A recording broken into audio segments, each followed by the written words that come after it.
Well, welcome everyone. Hope you have been enjoying the conference. Really excited to be here today. As Alan mentioned, my name is Zach Brand. I am the host of the Founding Philly podcast. Started the idea of the podcast a couple years back around how can we bring more attention to Philly startups and how can we be more intentional with those stories that we're sharing. There's so much happening here, but how can we kind of do that at scale? And that was the whole idea behind Founding Philly. We're 46 episodes in and counting, and excited to have this group of select founders here today.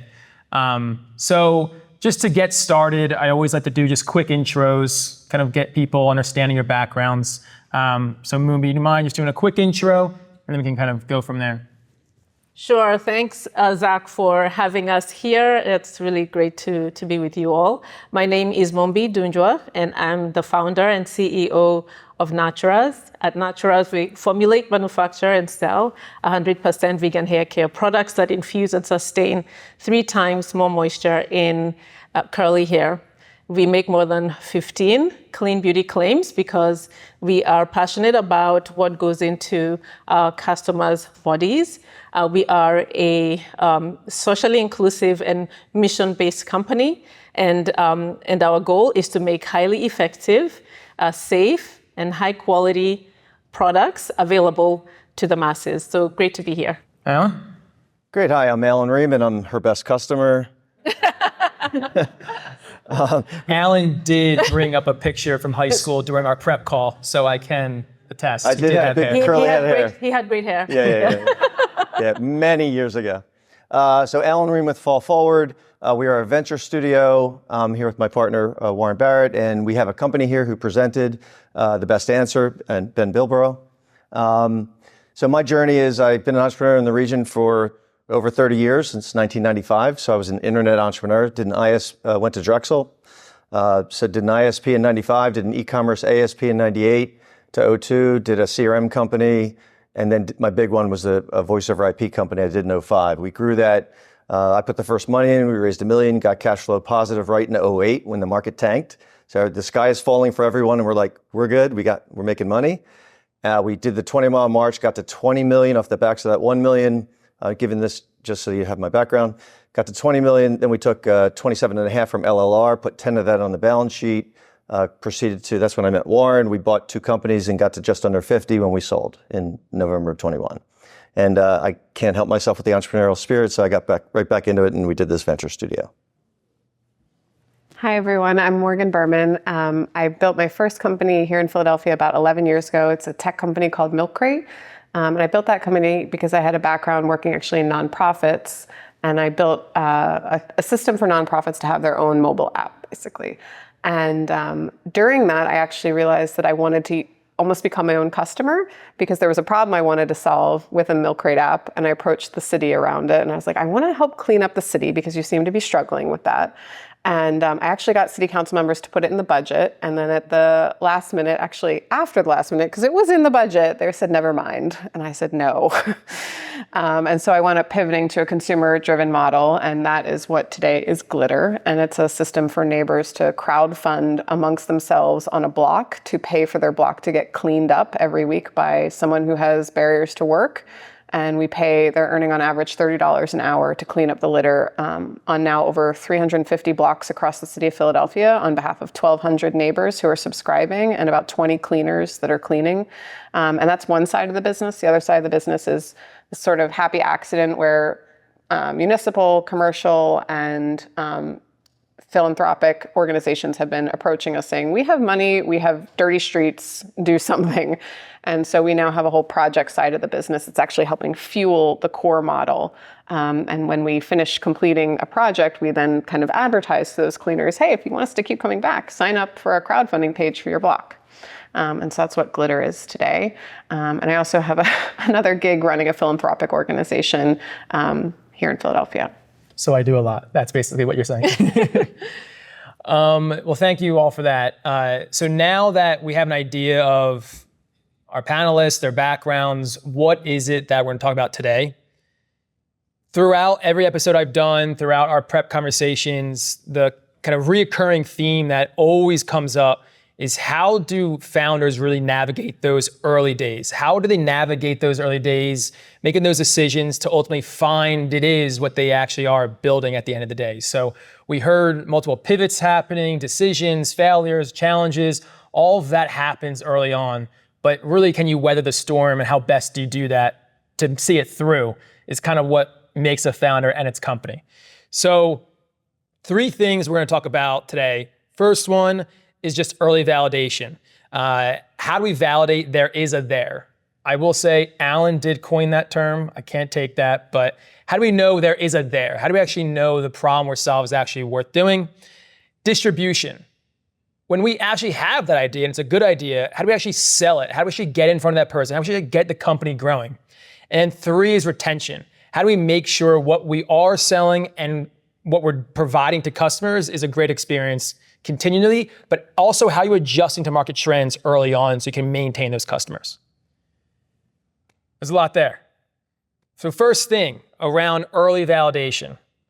I think, Mumbi, this is perfect that you're next to me because you just got a call a second ago. But when we were talking, you were saying just the amount of effort you put in and the years you put into focus groups, testing your formula, all the upfront work that got you to where you are today. Right. So do you mind just shedding a little bit of light on those like real core early days of how you're validating? Right. And to do that, I'll tell you a little bit more of my story. So I come from Kenya, East Africa. I was born and raised there for part of my life. And then I came here to college and I was studying chemistry, nuclear medicine technology, and then graduate school, information systems management. So I was already in the sciences by the time I was thinking of this problem. I noticed an issue even when I was young with hair loss, especially for women as they approach middle age. I didn't really know that, those things I'm telling you, I thought about it when I was a little older is when I looked even at the community around me here in the US, and I noticed the same issue, even though I was a young, student studying. And over a period of time with my challenges that were affecting me, that were also affecting others, which were caring for my own curly hair. So anyone who has curly people around them across ethnicities, there's always this challenge of dealing with how wild it can be if you're not caring for it well or combing it. But I also noticed the tools, techniques, chemicals were affecting women. So decided to use that background to create Natura's products and really focus on moisture, which was the root cause that was driving certain behaviors that were causing problems later on. And when I came up with the first series of formulas, we went out to friends and families like, hey, mom, try this out. Your sister, your friend, right? You start with the people who are around you. They're your cheerleaders. And then we started going into hair shows. So I looked at my husband. I said, you've seen this as well. And I know you're passionate about helping solve this. And he's actually at the back of the room, Vuyo. Very, very awesome in terms of supporting us through this. And we started going to some of the hair shows. I said, do you mind joining me? And let's collect voice of customer. I think collecting voice of customer is crucial to determine whether this is a needed product, whether the problem you think you're solving for yourself and for some people actually is more widespread. And we started really collecting a lot of feedback. When people purchase your product for a price, they're going to tell you what they really think. And they came back and some of them said, hey, Mumbi, can you improve this about the product? Can you change the scent in this way? Can you change the delivery mechanism? But others started coming and saying, this is the first time I was able to comb through my hair. My child is not crying as much. My hair is growing back. You really need to do this. That's how we started this, is talking to people, doing that focus grouping, and really seeing whether there was a product market fit. Is that what you're looking for? Perfect answer. Okay, awesome. A+. All right, great. Perfect. Thank you. And Alan, I think what Mumbi's saying around product market fit, I think you feel pretty passionate about kind of how do you prove out that product market fit and the steps to get there. So you've had quite the journey and success, and now with the venture studio, I think building out companies internally, right, and finding that market fit is even more important to the venture studio, right? So share more how you think about that now. I mean, you can share more about your journey in that, but even more so now, how you learn that and apply that to the venture studio. Yeah, so So I'll focus on tech startups because that's been my life. And I've made all these mistakes, but I didn't realize I was making them until I had my last sale. We sold for, it was 9 digits. I was life-changing. And next thing you know, I'm an investor and I'm writing checks for, angel investing. And I'm witnessing that almost every single entrepreneur I meet and I hand a check, the first thing they want to do is just start building on their idea. They just build it. Like, we got to hire an engineer. It's the first thing out of their mouth, I got to go hire an engineer. And I got to tell you, it's like the worst idea, period. End of story. It's like not what we should do. So what we've done with our venture studio is there's a book that somebody introduced me to called The Mom Test. So I kind of apologize because it is a little boring. I hope the author's not in the audience, but it's really worth reading. Please read it. So what we did is we broke down our process. We have our structured and unstructured ideation sessions to get the idea fleshed out. But then nowadays we use ChatGPT and AI to do all the analysts' work. By the way, a quick sidebar: we hired an analyst in one of our projects and used ChatGPT, and both results were the same. So with all due respect, that job is at risk. So you do that and you write up your analysis. You figure out. I like Guy Kawasaki's 10-slide deck. So go get that. It's the only 10 slides you need. It's, what's the problem? What's the solution? Fall in love with the problem, not the solution. So problem, solution, go to market, tam, competition, all that stuff. And then you come up with a whole bunch of questions. And then you go interview people. And you do not interview your mom. You interview subject matter experts, potential customers, potential resellers. And you say, what are you doing? How are you doing it? Who are you doing it with? What tools are you using? What's working? What's not working? One big indication, if they say, oh, well, this isn't working, you say, great, what did you do? Did you Google a solution? What solution did you find? If they say to you, yeah, we did that, but no, we didn't buy anything, that might mean they're not going to buy your product either. So anyway, it's a long-winded way of saying that there's a lot more work we can do that doesn't cost much. You can do all that stuff I talked about in 2 weeks versus going to hire an engineer, spending tens of thousands, maybe hundreds of thousands to only find out you do not have product market fit. Can you share your perspective on MVP versus, or just your, yeah. Yeah, so I hate the word MVP. I used it for many, many years because I didn't know any better.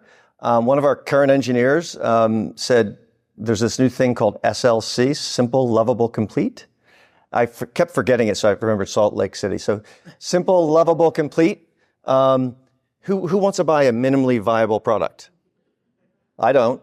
So simple, lovable, and complete. So yeah, so that's, and by the way, part of the process is you build a Figma prototype, and too many people skip that step. And I will admit that on my first one, I spent 50 grand on it. On my second one, it cost me 5 grand. So it does not have to cost you 50 grand to do a prototype. Yeah, MVP.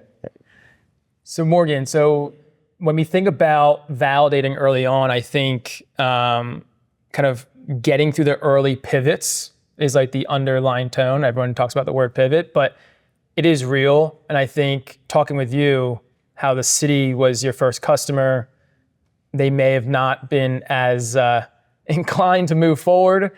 And then you had to pivot your entire model. So just talk about that, obviously like validating your idea early on, but especially like in that process of validating, you have to pivot to kind of keep it alive.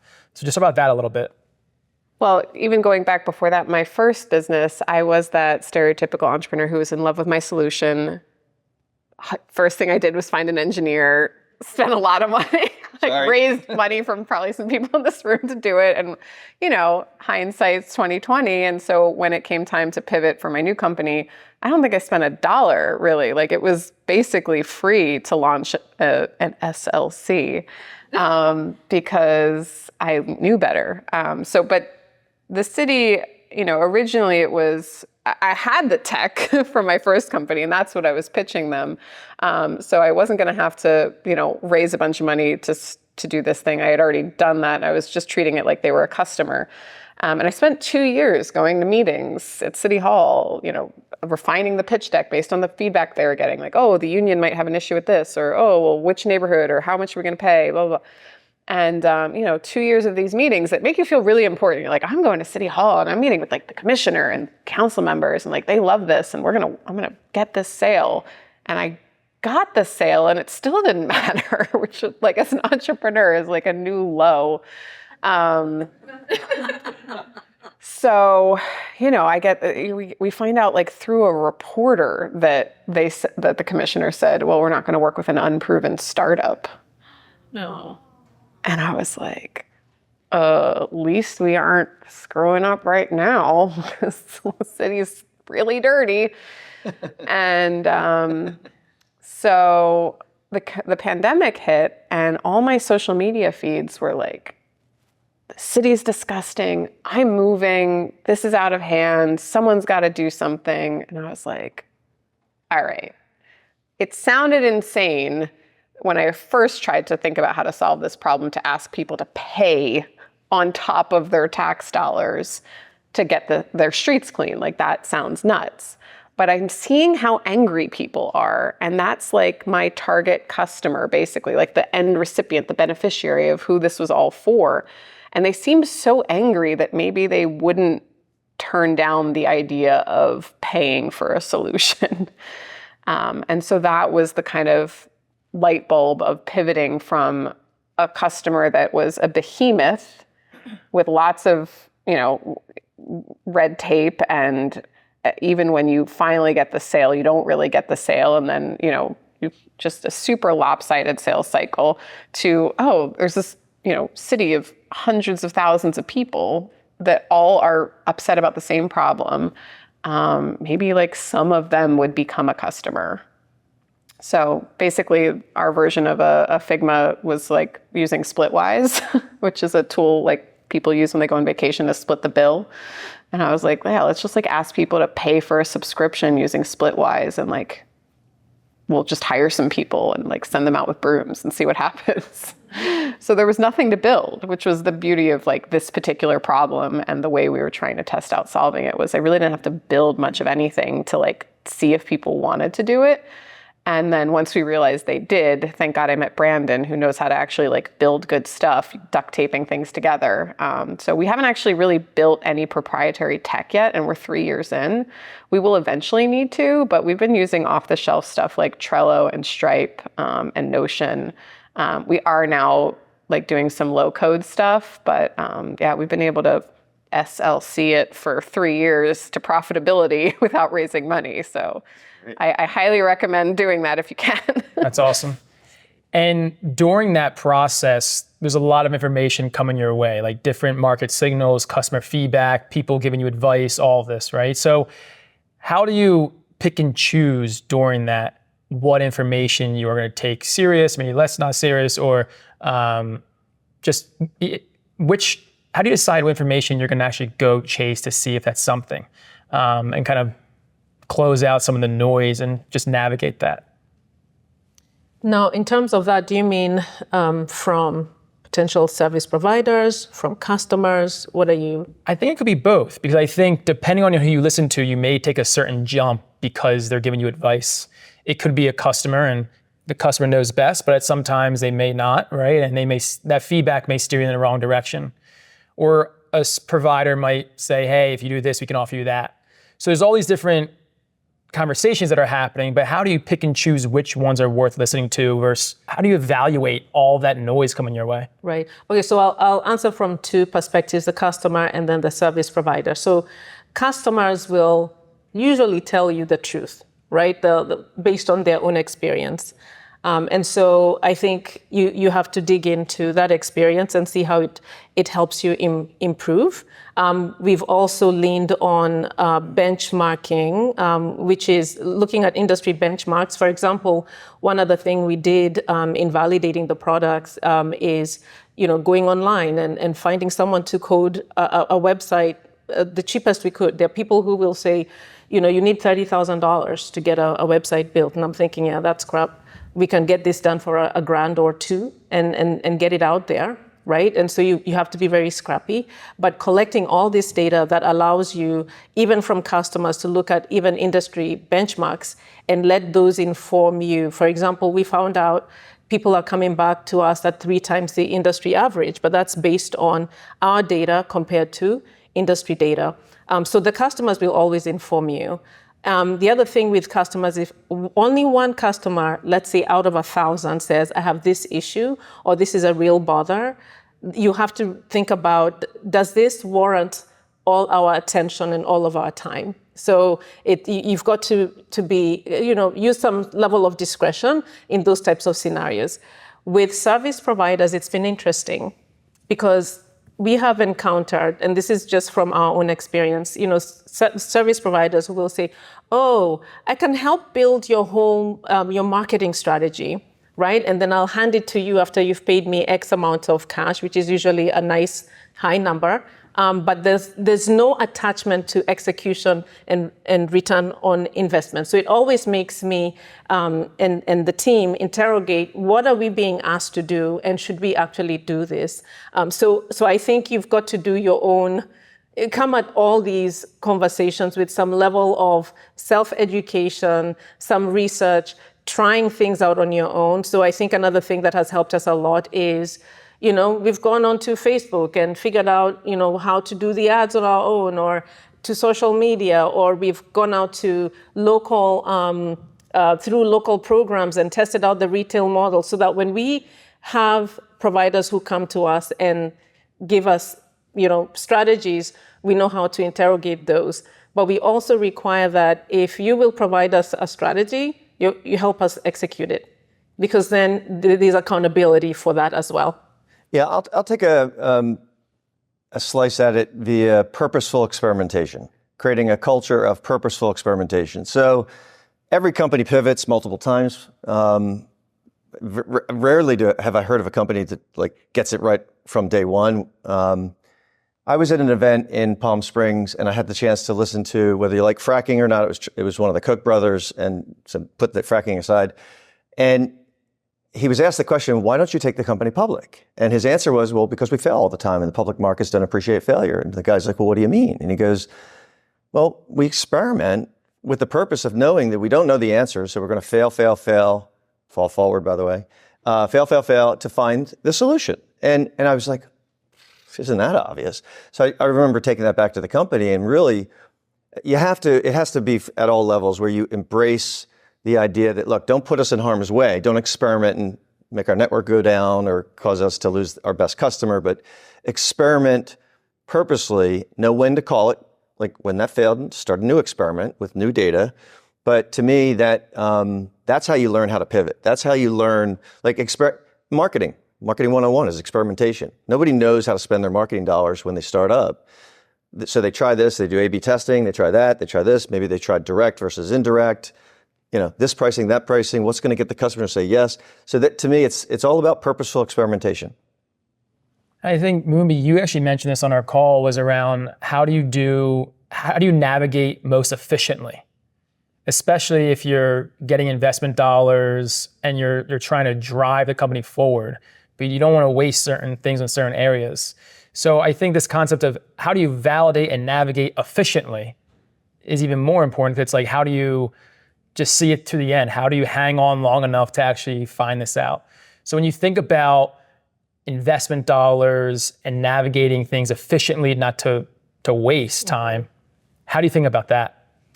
One of the things I think of is, when we first started Naturas, we bootstrapped it.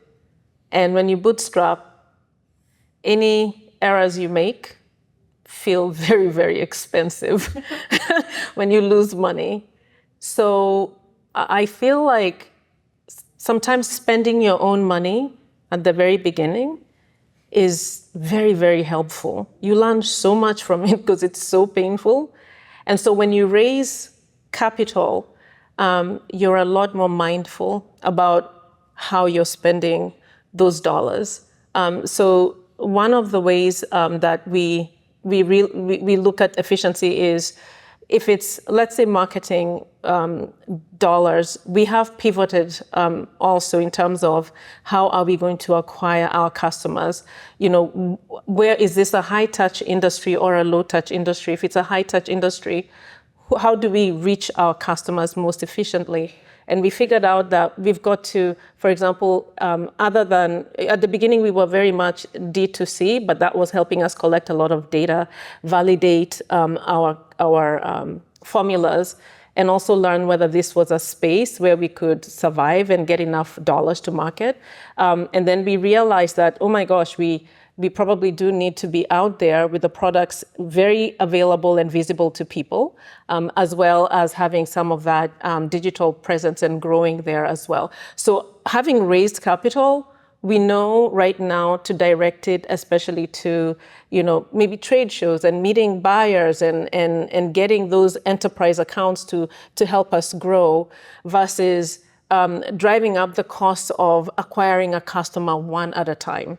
So it's really figuring that balance out earlier on as you're navigating, that when those dollars come, you're able to make better decisions about where to direct those the capital so you have the highest ROI. So that's one example. I almost feel like we should take a moment of silence and just embrace that. I mean, that like, right? If it's your money, you're going to be really smart about it. Yeah. So whether it's your money, anyway, I don't know. But yeah, yes. Awesome. Yes.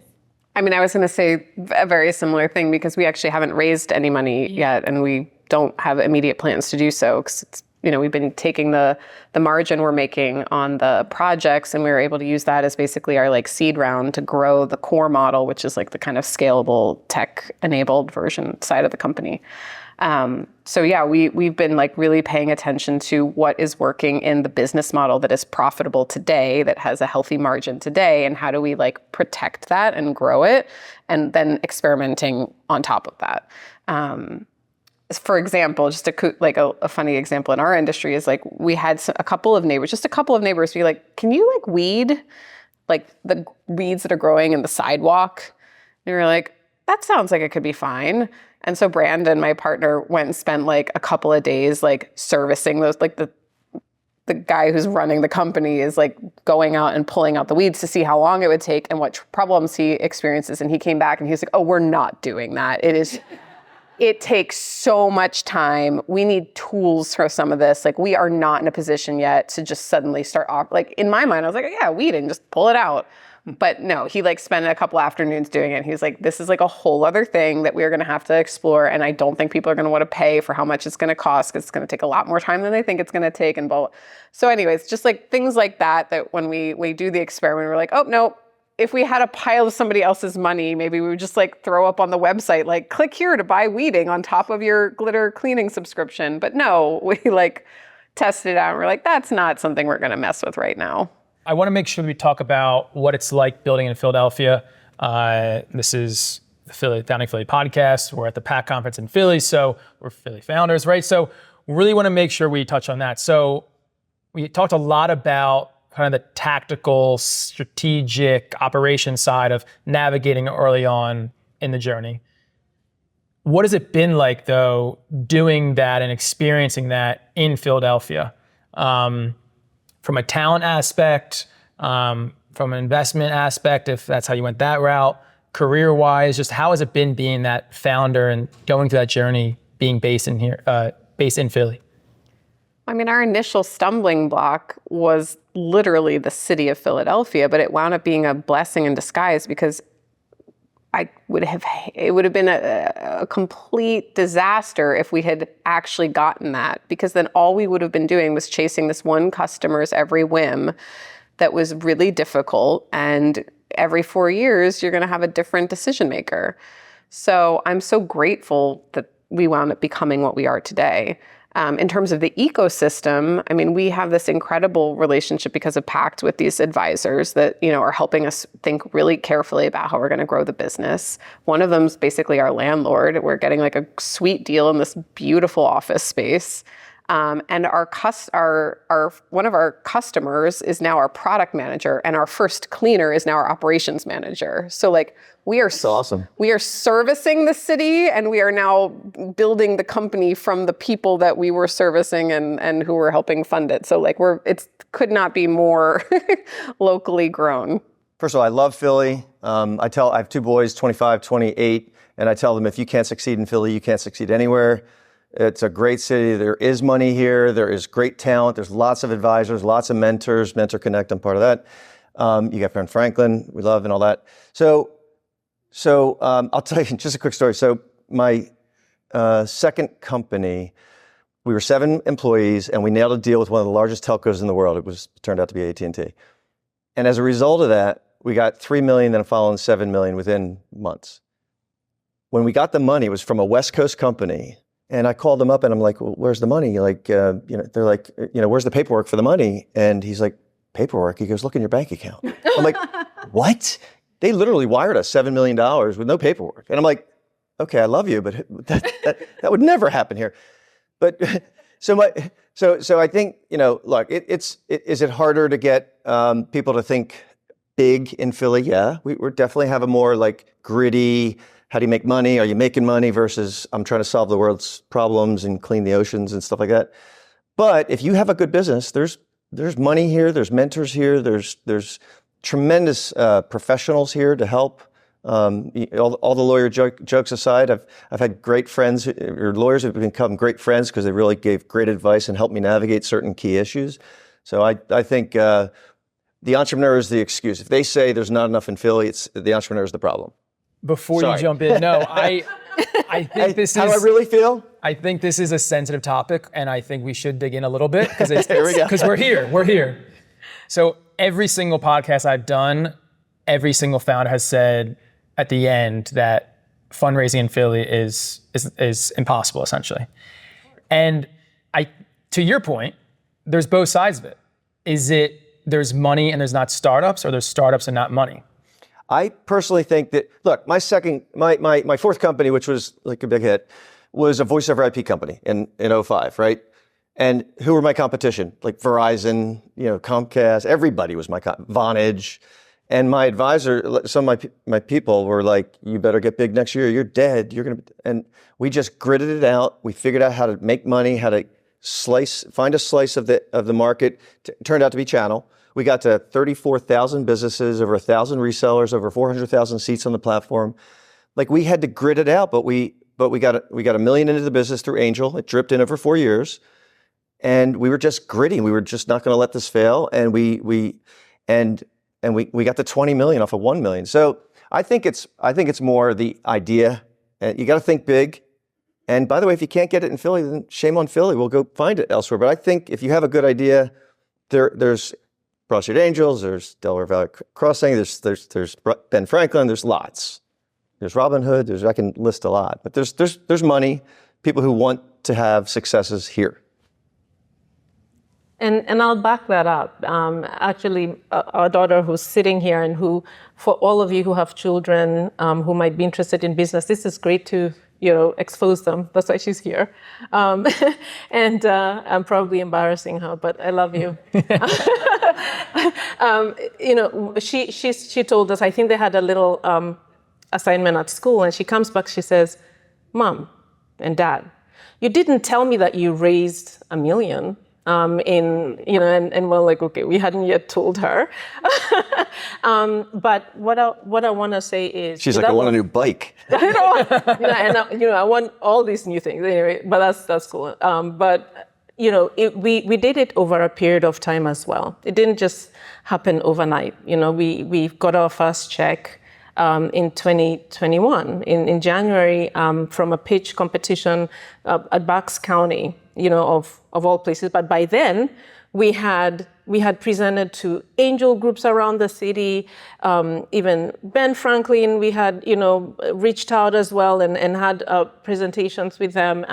Individual investors, like advisors. And what happened is, every time we got in front of people in Philly, we refined the pitch. When we got the no's, we refined how we answered the questions. We figured out how to do a better job, so that by the time 2021 rolled around, we had a really tight message that started going out. But after a while of trying to raise and we didn't have the money come in, you start thinking, okay, we'll never ever raise around here. It's just like, it's never going to happen. But then that first check came in, then Ben Franklin came in, and an investor from an angel group matched it just out of the blue. We just announced it, and it was like, hey, I'll match this amount of money for you.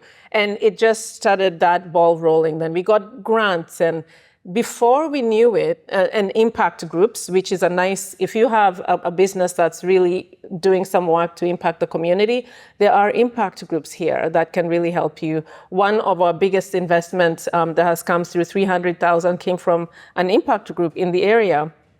So we can raise money here in Philadelphia. In consumer packaged goods, it's really tough, right? We know it's really tough in this area, but we've done it. But it wasn't overnight, and we've had great support. We know even with the people who said no, we can feel them supporting us. Even when we make announcements and they cheer us on, then some come into the fold. So it takes time. Philadelphia has been a great support, even from a product testing perspective. We've done shows here. We've gotten into stores here through local vendor programs. Some of those opportunities were, hey, come in on consignment. It's not the best arrangement, but you do it because guess what? When you do demos and you talk to people and collect their emails and collect all this information, it teaches you so much more. You learn about, for example, in our case, merchandising. How can we be more successful? What are the pitfalls? So Philly, on so many levels, and Greater Philadelphia has really supported us. And we even have, now a lab in Bucks County right now. So between Philly, Greater Philly, Montgomery County, we've found folks come forward from the investment world to business world to help support this company. And right now we are really actively looking. Every time we need a new person to come in and help us with any part of the business, we are trying to source from the area, because the area has been amazing for us. So there have been some hard, dark times, but the highs are awesome as well. So yeah, so Philly is great. The other thing I'll say is, I always say, don't put all your eggs in one basket. I think it's still good to go out to New York, right? Find out some people who might be able to help you in the West Coast, especially for us in CPG, where we might need to cast our net wider. So we are doing that. We are talking to a lot of people as well. But Philly has been really instrumental to Natura's growth. And Zach, to give credit to what you said, look, the truth is entrepreneurship is hard. I think Elon Musk, whether you like him or not, said, being an entrepreneur is like chewing on glass and staring into the abyss. And it is, right? Raising money is hard. It's definitely hard in Philly, but it's not like we don't have resources. We have lots of improvement to make, and I want us to make all those improvements. Sometimes you see the same cycles happen over and over again. Like, we've been doing this for 30 plus years, but if you have a good idea, Philly's still a great place to start a company. So we have a few minutes left. I just want to wrap this up by highlighting what's next. I know each of you have a lot going on with the company, and different things are rolling out and new partnerships and things like that. So just to wrap things up, mind just touching on what's next for you and your company? So we're going to be expanding geographically for the first time next year. We actually had a city reach out to us and say, we want to put you in the budget. I was like, I've heard that before. But they did it. So that's happening. We're also going to be expanding our services, because our mission actually isn't just to clean up the streets of Philadelphia or even just clean up streets in general. It's actually to empower neighbors to build the neighborhood that everyone deserves to live in. And so we're going to do that not just by cleaning up litter, but we're actually going to deploy other services, both homegrown and third party.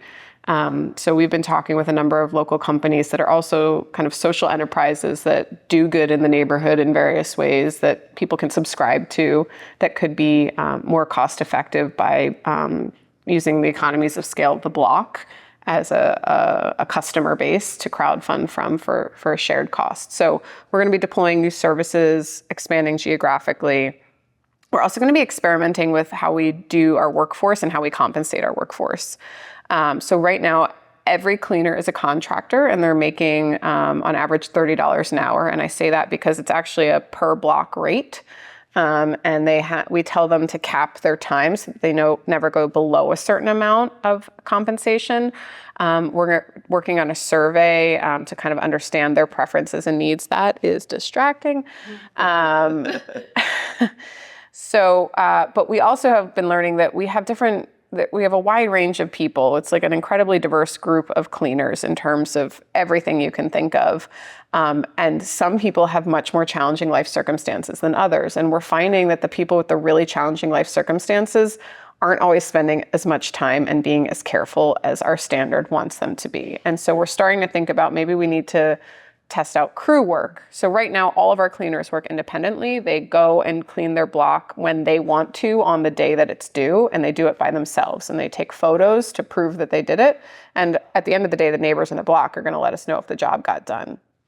However, sometimes we're finding that that's not quite enough. And so we're thinking we might actually test out having folks work in a crew and then maybe graduate from that. So we're trying to think about workforce development and supporting our cleaners who have more complicated life situations. We don't want to just fire the ones that don't work out. We want to find a way to retain them, but also meet the standard that our subscribers expect.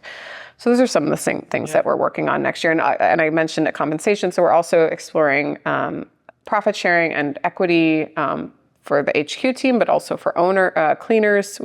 I've been saying this from almost day one that I love the idea of almost like a franchise-esque system where really successful cleaners can have a book of business and start to grow wealth for themselves and their families in a way that wouldn't have been possible because they wouldn't have been able to buy into a franchise, like a normal fast food kind of situation. So we want to explore something like that as well. It's exciting. So what's next for us is we're here with Ben and the best answer. We're raising money, so raising 1.5 on a safe.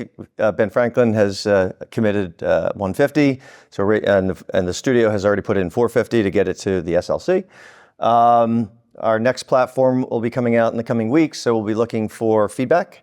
After we do our SLC, then we actually, if we get, we have a voting model that Warren actually came up with that gives us, we use data to ultimately decide does it go forward or not. This one made it through, so we built the platform. We're going to then ask people to look at it and give us feedback and either throw up on it or say we love it or here's how it should change. And then we'll be looking for the next step of that, which will be a CEO and all that. So that's what we're doing. And Fall Forward is looking for funding as a studio. Money. Money, it's a capital conference. Yeah, because as soon as the money gets to you, it starts moving faster than you really want it to. So for us, we have some very exciting developments. We are right now rolling out into independent beauty supply stores. They're very, very busy stores in many neighborhoods. There are about 80,000 of them in the country, but have a partnership with a major distributor in the Mid-Atlantic and Northeast. And we've started that rollout. And you need the funds that we have and others that we can attract in to put boots on the ground and really get that going. And then we have just rolled out into ShopRite stores in New Jersey and New York, and looking to continue that, sort of phased growth. And hopefully soon we'll be announcing that we are in pretty much most of that network. It's actually under the Wake Fund umbrella, and they have a bunch of stores underneath them. And that really helps us deliver this mission that we have to bring high quality, highly effective products to the masses. And then we have a lot of ongoing discussions and building relationships with big box retailers. Wouldn't mention all the key ones, but one that I'll mention is we were recently invited to the Walmart headquarters. We were one of 26 companies, 1 in 3 in hair care, with just 2 of us being in wet goods. So having some really, really good conversations and looking forward to closing some of these bigger B2B enterprise accounts. But we also need to be ready. So the rollout into the ShopRite stores in the region is going to start really preparing us for these big deals that come through, because we want to be successful from the get-go. So very, very exciting. We are also still raising. So if any of the story I've shared is appealing, please spread the word. Please talk with us. We'd love to share more of our story with you. Thank you all for being here and listening. Thank you for all you've shared with the group and being able to volunteer and be part of this panel. So thank you. Thanks, Zach. Thank you so much, Zach.